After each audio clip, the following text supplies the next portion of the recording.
선지자와 왕 제45장 요랑인들의 귀환. 고레스의 군사가 바벨론의 성벽 앞에 나타난 것은 유대인들이 포로에서 구원될 날이 가까이 이르고 있다는 한 표징이었다. 고레스가 탄생하기 한 세기 훨씬 전에 영감의 기록은 그 이름을 언급하였고, 그가 돌연히 바벨론 성읍을 취하고 포로의 자손들을 해방시킬 길을 준비하리라는 그의 실제적 사업에 대하여 기록하였다. 하나님은 이사야를 통하여 다음과 같이 말씀하셨다. 나 여호와는 나의 기름받은 고레스의 오른손을 잡고 열국으로 그 앞에 항복하게 하며 성문을 그 앞에 열어서 닫지 못하게 하리라. 내가 고레스에게 이르기를, 내가 네 앞서 가서 험한 곳을 평탄케 하며 논문을 쳐서 부수며 쇠빗장을 꺾고 내게 흑암 중에 보화와 은밀한 곳에 숨은 재물을 주어서 너를 지명하여 부른 자가 나 여호와 이스라엘의 하나님인 줄 알게 하리라. 강물을 돌린 후 하상을 따라 들어가 안전에 부주의하고 무방비 상태로 열어둔 안의 문들을 통하여 바사의 정복군이 예기치 않게 바벨론의 수도 한복판을 뚫고 들어가므로 유대인들은 저희 압박자들이 돌연히 멸망할 것이라는 이사야의 예언이 문짝 그대로 성취되는 충분한 증거를 보았다. 이 일이 그들에게 하나님께서 그들을 위하여 열국의 사건들을 조종하고 계신다는 현저한 표징이 되어야 하였다. 이는 바벨론이 어떻게 점령당하고 함락될지를 묘사한 예언이 다음의 말과 밀접하게 연결되어 있는 까닭이다. 고레스에 대하여는 이르기를, 그는 나의 목자라, 나의 모든 기쁨을 성취하리라 하며, 예루살렘에 대하여는 이르기를 중건되리라 하며, 성전에 대하여는 이르기를 내 기초가 세움을 입으리라 하는 자니라. 내가 의로 그를 일으킨지라. 그의 모든 길을 곧게 하리니 그가 나의 성읍을 건축할 것이며 나의 사로잡힌 자들을 값이나 갚음없이 놓으리라. 만군의 여호와의 말이니라. 이것은 유랑인들이 장차 신속히 구원받을 것이라는 유일한 예언은 아니었다. 이것 이외에도 예레미야의 기록들이 저희 손 가까이 있었고, 그 속에는 이스라엘이 바벨론에서 구원받기 전에 경과할 기간이 분명히 정해져 있었다. 여호와께서는 당신의 사자를 통하여 70년이 마치면 내가 바벨론 왕과 그 나라와 갈디아인의 땅을 그 죄악으로 인하여 벌하여 영영이 황무케 하리라고 예언하셨다. 열렬한 기도에 대한 응답으로 유다의 남은 사람들에게 은총이 베풀어질 것이었다. 나 여호와가 말하노라. 내가 너희에게 만나지겠고 너희를 포로된 중에서 다시 돌아오게 하되, 내가 쫓아보냈던 열방과 모든 곳에서 모아 사로잡혀 떠나게 하던 본 곳으로 돌아오게 하리라. 여호와의 말이니라. 때때로 다니엘과 그 동무들은 이 말씀과 당신의 백성들에 대한 하나님의 목적을 요약하는 이와 비슷한 예언들을 되풀이하여 읽었다. 그리고 이제 사건들의 신속한 진행이 열국 중에서 역사하시는 하나님의 능하신 손길을 예시하는 때에 다니엘은 이스라엘에게 한 약속들에 대하여 특별히 깊이 생각했다. 예언의 말씀에 대한 다니엘의 신앙은 그로 하여금 거룩한 저자들이 예언한 경험을 그도 경험하게 하였다. 여호와께서 이렇게 언명하셨다. 바벨론에서 70년이 차면 내가 너희를 권고하고 나의 선한 말을 너희에게 실행하여 너희를 이곳으로 돌아오게 하리라. 너희를 향한 나의 생각은 내가 안하니 재앙이 아니라 곧 평안이요 너희 장래의 소망을 주리 하는 생각이라. 너희는 내게 부르짖으며 와서 내게 기도하면 내가 너희를 들을 것이요 너희가 전심으로 나를 찾고 찾으면 나를 만나리라. 바벨론이 함락되기 직전 다니엘이 이 예언들을 묵상하고 그때를 알 수 있게 해달라고 하나님께 간구하고 있을 때 그에게 나라들의 흥망에 관한 일련의 계시가 주어졌다. 다니엘서 7장에 기록된 최초의 계시와 함께 한 해석이 주어졌으나 선지자에게 모두 명확하게 알려진 것은 아니었다.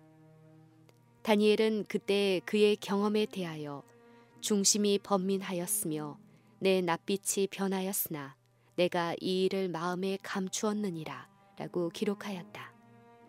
다른 계시를 통하여 더 많은 빛이 장래의 사건에 비추었고 이 계시의 끝에 다니엘은 거룩한 자가 말하더니 다른 거룩한 자가 그 말하는 자에게 묻되 이상에 나타난 바 일이 어느 때까지 이를꼬 하는 것을 들었다. 2300 주야까지니 그때의 성소가 정결하게 함을 입으리라 라는 대답은 그를 고통 속에 몰아넣었다. 다니엘은 그 계시의 뜻을 알고자 열심히 간구하였다. 그는 예레미야를 통하여 예언된 70년 동안의 포로 기간과 하늘의 방문객이 이상 중에 선언한 하나님의 성소가 정결하여지기 전에 2300년이 경과할 것이라고 한 말과의 관계를 깨달을 수 없었다. 가브리엘 천사가 다니엘에게 부분적으로 해석해 주었으나 선지자는 그 이상은 여러 날 후의 이름이니라 라는 말을 들을 때에 기절하였다.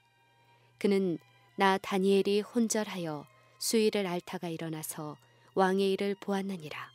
내가 그 이상을 인하여 놀랐고 그 뜻을 깨닫는 사람도 없었느니라 라고 자신의 경험에 대하여 기록하였다.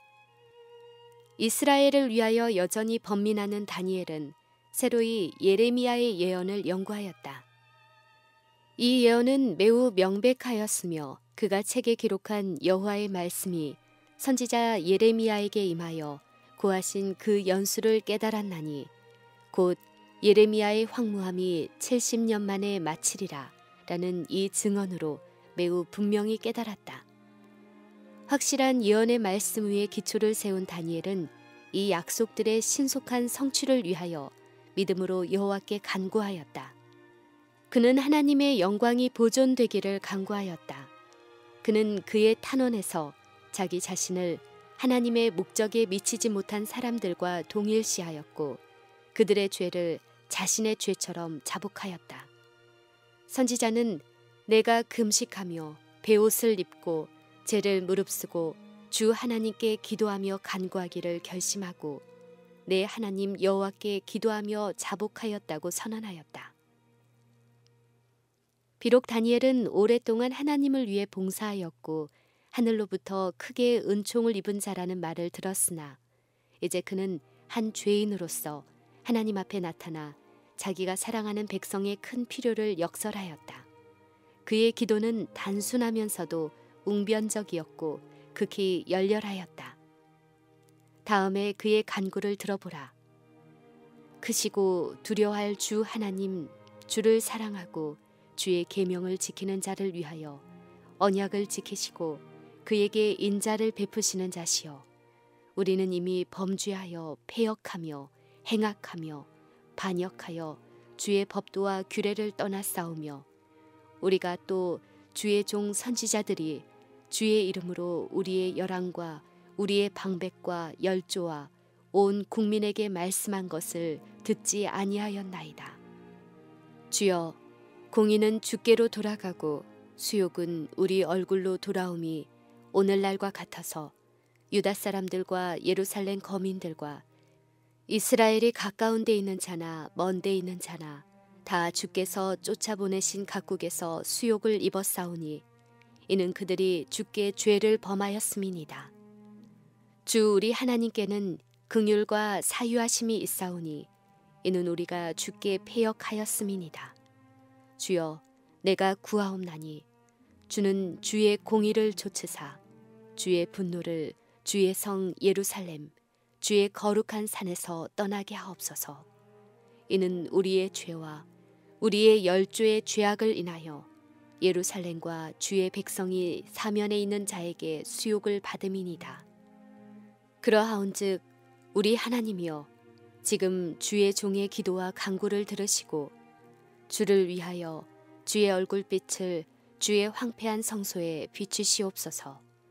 나의 하나님이여, 귀를 기울여 들으시며 눈을 떠서 우리의 황폐된 상황과 주의 이름으로 일컫는 성을 보옵소서.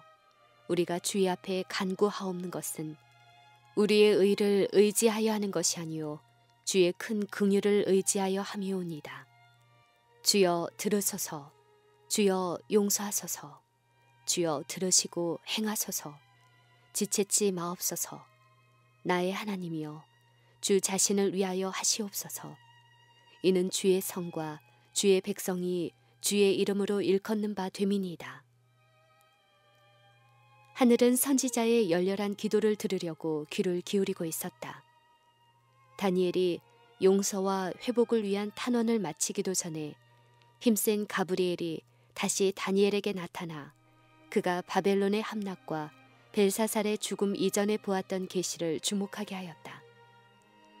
그 후에 천사는 예루살렘을 중건하라는 영이 날 때부터 시작될 70주일의 기간을 다니엘에게 자세히 설명하였다.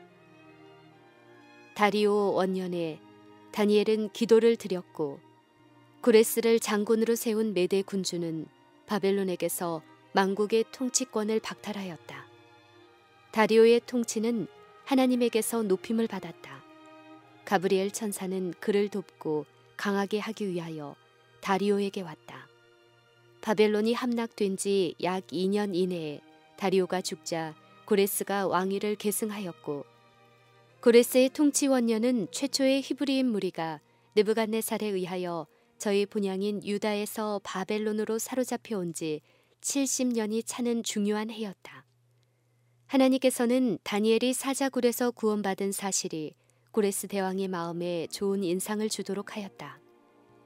선견지명에 능력 있는 정치가로서 하나님의 사람의 훌륭한 특성들이 바사의 통치자로 하여금 그에게 특별한 존경심을 나타내고 그의 판단을 높이게 하였다.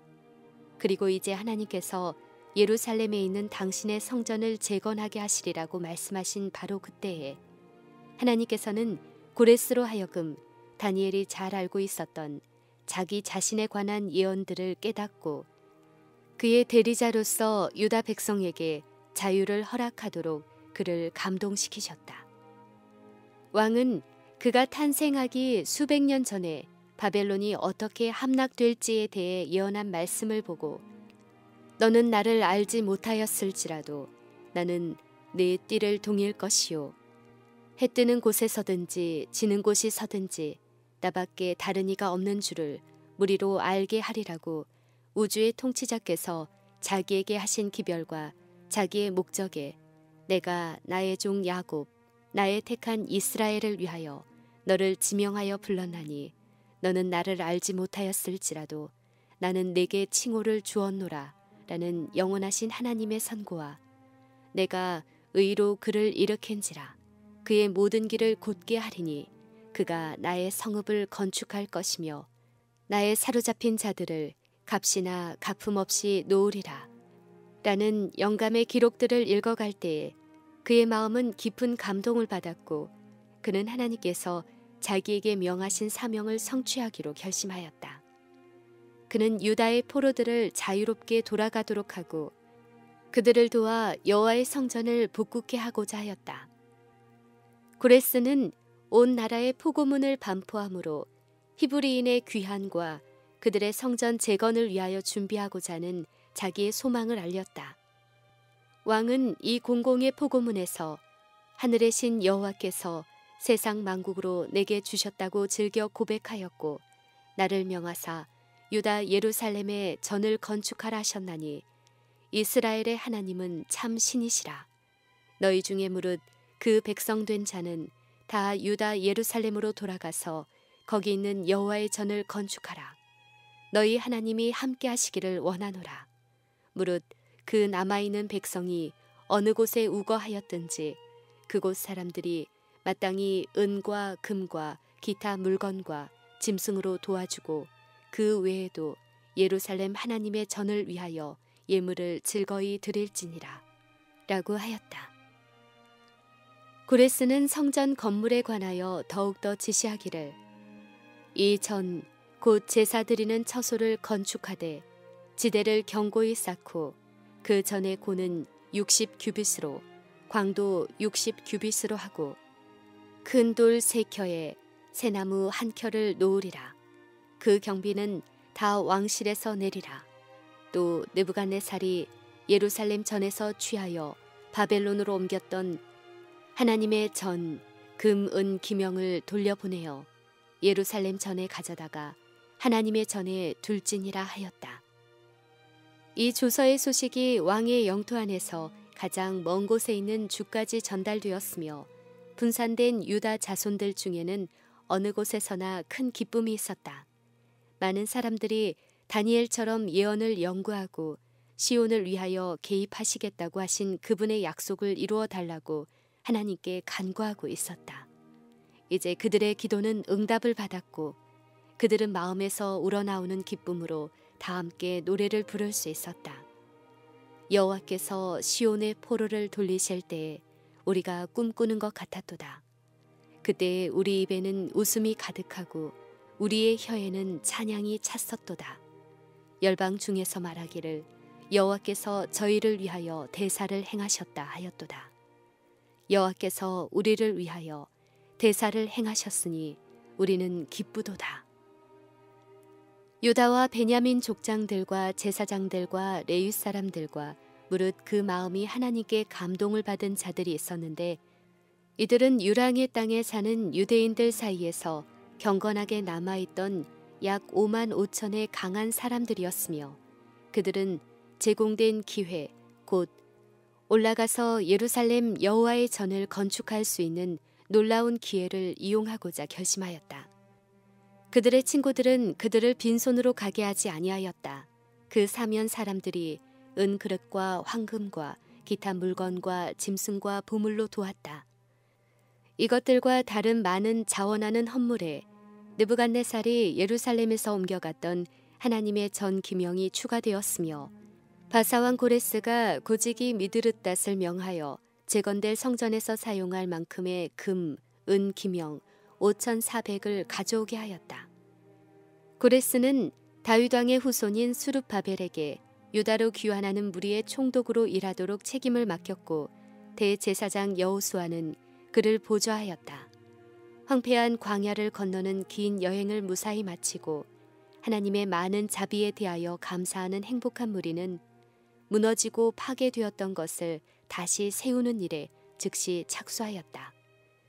족장들이 솔선하여 성전 재건의 비용을 돕기 위하여 저희 물질을 드렸고 백성들은 그들의 본을 따라 자기들의 빈약한 창고에서 아낌없이 바쳤다. 성전 마당에 옛 제단이 있었던 터에 할 수 있는 대로 신속히 제단을 세웠다. 이 제단의 봉헌식과 관계된 행사로 백성들이 일제히 모여 거기서 느부갓네살이 예루살렘을 파괴할 때에 중단되었었던 거룩한 예배를 다시 복구하는 데 연합하였다. 그들은 황폐된 저희 가옥들을 다시 건축하려는 욕망으로 가득 찼으나 그 일을 위해 헤어지기 전에 그들은 또한 초막절을 지켰다. 매일 드리는 번제를 위한 제단을 세우는 것은 충성스러운 남은 자들에게 큰 기쁨이 되었다. 진심으로 그들은 성전 재건을 위하여 필요되는 준비를 시작했고 이 준비가 달마다 진전되어 나아갈 때 그들은 용기를 얻었다. 그들은 여러 해 동안 눈에 보이는 하나님의 임재에 대한 증거를 갖지 못했다. 저희 조상들의 배도가 남긴 많은 슬픈 유산들에 둘러싸여 있었으므로 그들은 이제 하나님의 용서와 은총에 대한 어떤 영구적인 증거를 갈망하였다. 개인의 재산과 전에 가졌던 특권을 다시 얻는 것보다 그들은 하나님의 승인을 더욱 귀중히 여겼다. 하나님께서 그들을 위하여 기이하게 역사하셨으므로 하나님이 자기들과 함께 하심을 확신하였으나 그들은 아직도 더욱더 큰 축복을 갈망하였다.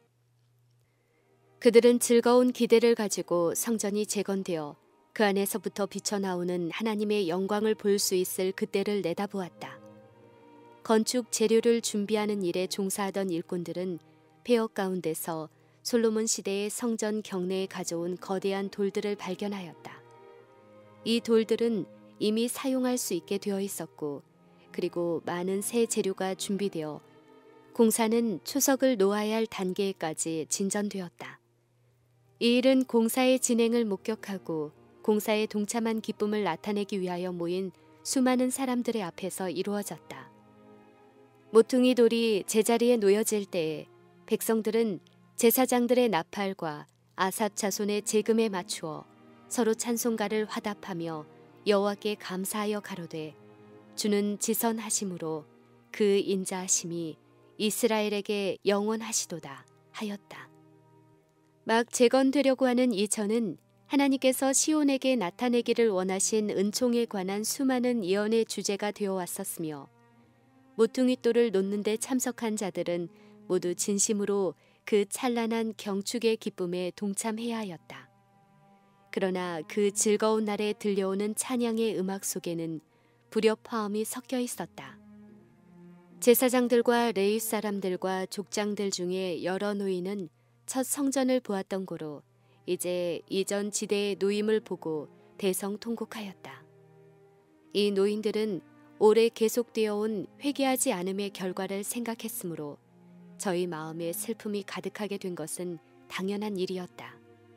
만일 그들과 그들의 세대가 하나님을 순종하고 이스라엘을 위한 그분의 목적을 수행하였더라면 솔로몬이 세운 성전이 파괴되지도 아니하고 사로잡혀 가는 일도 결코 없었을 것이다.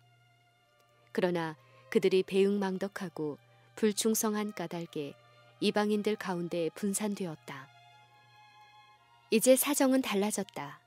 여호와께서는 친절한 자비를 베푸사 다시 당신의 백성을 축복하시고 그들로 고국으로 돌아가도록 허락하셨다. 과거의 과오로 인하여 생긴 슬픔은 큰 기쁨을 느낄 수 있는 길을 열어주어야 하였다. 하나님께서는 고레스의 마음을 감동시켜 그로 하여금 성전을 재건하는 일을 돕도록 하였으므로 이 일에 깊은 감사를 표하여야 하였다.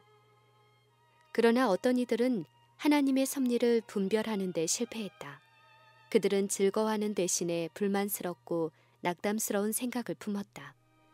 그들은 솔로몬의 성전의 영광을 보았으므로 이제 세우려 하는 건물이 그보다 못하기 때문에 통곡하였다. 투덜대고 불평하고 바람직하지 못한 비교를 함으로 많은 사람들의 마음을 침울하게 만들고 건축하는 사람들의 손을 약하게 하였다. 공사하는 자들은 시초부터 그처럼 빗발치는 비난을 받고 그처럼 많은 통곡을 자아내는 건물의 공사를 더 계속해야 할지 그 여부를 의심하게 되었다. 그러나 회중 가운데는 보다 큰 신앙과 보다 넓은 시야를 가진 사람들이 많이 있어서 그들은 이 더 적은 영광을 그와 같은 불만을 가지고 보지는 아니하였다.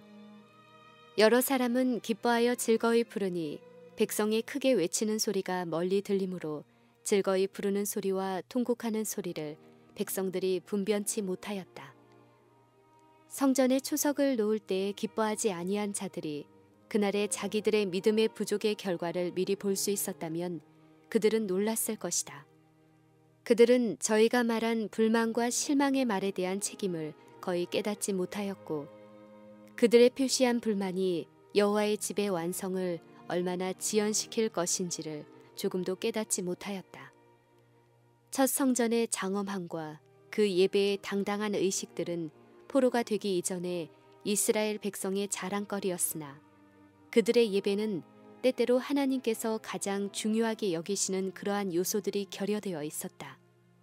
첫 성전의 영광과 휘황찬란한 예배가 그들을 하나님께 간합되도록 할 수 없었으니 이는 성전의 영광보다 하나님이 보시기에 더 귀중한 것을 드리지 아니한 까닭이었다. 그때 그들은 겸손하고 참회하는 정신의 제물을 하나님께 가져오지 아니하였다. 하나님의 나라에 절대로 필요한 원칙들에 유의하지 아니할 때에 의식들은 많아지고 사치에 흐르게 된다. 품성 건설을 게을리할 때, 영혼의 단장이 결여될 때, 단순한 경건이 멸시를 받을 때에 교만과 허식에 대한 사랑이 장엄한 교회의 건물과 찬란한 장식과 당당한 의식들을 요구하게 된다. 그러나 하나님께서는 이 모든 것으로 영광을 받으시지 아니하신다. 하나님께서 당신의 교회를 귀중히 여기시는 이유는 그 외적 우세함 때문이 아니요 교회를 세상에서 구별시키는 성실한 경건 때문이다. 하나님께서는 교인들이 그리스도를 아는 지식 안에서 자라는 것과 그들의 영적 경험의 진척 여하에 따라 평가하신다. 하나님께서는 사랑과 선의 원칙을 찾으신다. 모든 예술품의 아름다움을 동원한다 할지라도 그리스도의 대표자들에게서 나타나는 성품의 아름다움과는 비교할 수 없다. 회중은 그 땅에서 가장 가난할지 모른다. 외모에는 아무런 매력도 없을지 모르나 교인들이 그리스도의 품성의 원칙을 소유한다면 천사들이 그들의 예배에 그들과 연합할 것이다. 감사하는 마음에서 우러나는 찬양과 감사는 향연처럼 하나님께 올라갈 것이다. 여호와께 감사하라. 그는 선하시며 그 인자하심이 영원하미로다. 여호와께 구속함을 받은 자는 이같이 말할지어다. 여호와께서 대적의 손에서 저희를 구속하셨다. 그에게 노래하며 그를 찬양하며 그 성호를 자랑하라. 무릇 여호와를 구하는 자는 마음이 즐거울지로다. 저가 사모하는 영혼을 만족해 하시며 줄인 영혼에게 좋은 것으로 채워주심이로다.